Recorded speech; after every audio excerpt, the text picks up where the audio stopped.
আজকে ডিম আর ওভেন ছাড়া দুটো কেকের রেসিপি শেয়ার করব। তো প্রথমে যে কেকটা আমি বানাচ্ছি এটা হলো কফি আটা কেক। এই কেকটাতে ময়দাও আমি ব্যবহার করিনি, এটা পুরোপুরি আটা দিয়ে বানানো। তো প্রথমে আমি 1 কাপ গরম দুধ নিয়েছি, ওতে নিলাম 1 কাপ চিনি আর 1 চামচের মতো কফি পাউডার।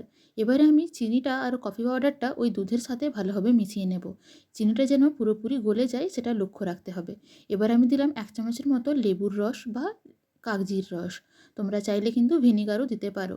তারপর আমি ওই কাপেরই 1/2 কাপ দিলাম সাদা তেল। সমস্ত কিছুকে আবারও ভালোভাবে মিশিয়ে নিয়ে আমি দিয়ে দিলাম ওই কাপেরই 1.5 কাপের মতো আটা, দিলাম 1 চিমটির মতো লবণ, 1 টিস্পুন দিলাম বেকিং সোডা, বেকিং পাউডার, আর দিলাম কয়েকটা কাজু, কালো কিশমিশ, টুটি ফ্রুটি। এবারে সমস্ত কিছুকে ভালোভাবে কিন্তু মেখে নিতে হবে। আটার মধ্যে যেন কোনো দলা না থাকে সেটা লক্ষ্য রাখতে হবে। আর এখানে আমি যেভাবে মেজারমেন্টগুলো নিয়েছি ওইভাবে নিলে কিন্তু কেকটা একদম পারফেক্ট হবে। তো এখানে আমার কেকটা মাখা হয়ে গেছে। এবারে আমি একটা কেকের মোল্ড নিয়েছি, যাতে আমি অল্প একটু সাদা তেল ব্রাশ করে দিলাম। তারপর আটা ছড়িয়ে চারদিকটা কোট করে নিলে এটা কিন্তু বাটার পেপারের মতো কাজ করবে। এবার এই কেক টিনের মধ্যে আমি ওই ব্যাটারটা দিয়ে দিচ্ছি।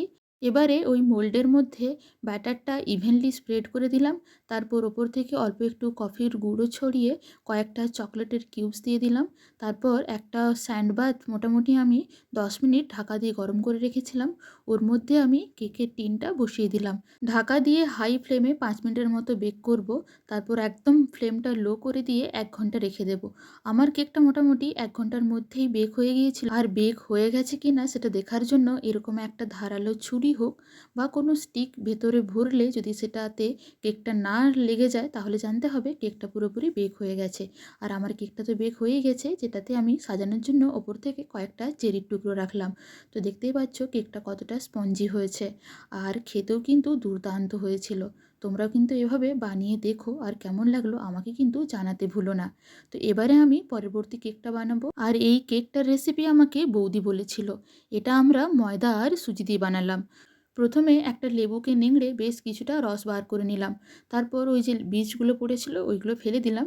এবারে কাজু, কিশমিশ আর আমন্ডকে টুকরো টুকরো করে ওর মধ্যে ভিজতে দিলাম। এবারে 1 কাপ ময়দা, 1 কাপ সুজির গুঁড়ো, 1 কাপ সাদা তেল, 1.5 কাপ চিনির গুঁড়ো আর 1 কাপ উষ্ণ গরম দুধ দিয়ে ভালোভাবে 5 মিনিট মেখে পর রেখে দেব, যাতে করে সুজির মধ্যে ভালোভাবে দুধটা অ্যাবজর্ব করে যায়। প্রয়োজন হলে দুধ একটু অ্যাড করতে হবে। এবার 1 চিমটি বেকিং সোডা, 1.5 চিমটি বেকিং পাউডার, 1/2 চিমটি লবণ আর ভিজিয়ে রাখা ড্রাই ফ্রুটস মিশিয়ে দেবো। তারপর টুটি ফুটি, মোরব্বা, খেজুর আর কয়েক ড্রপস ভ্যানিলা এসেন্স দিয়ে একটা মোল্ডে ট্রান্সফার করে নিচ্ছি। ওপরে কিছু টুটি ফুটি আর ড্রাই ফ্রুটসও ছড়িয়ে দিলাম। এবারে একটা প্রি হিটেড স্যান্ডবাথে ঢাকা দিয়ে 1 ঘন্টা বেক করে নেব। আর এখানেও কিন্তু ফ্লেমটা লো টু মিডিয়াম রাখবো। আর বেক হয়ে যাওয়ার পর ওই গরম স্যান্ডবাথে গ্যাসটা অফ করে কিন্তু বেশ কিছুক্ষণ রেখে দেবো। তো এইভাবে বানিয়ে নিলাম দুটো কেক। তোমাদের কেমন লাগলো জানিও। টাটা।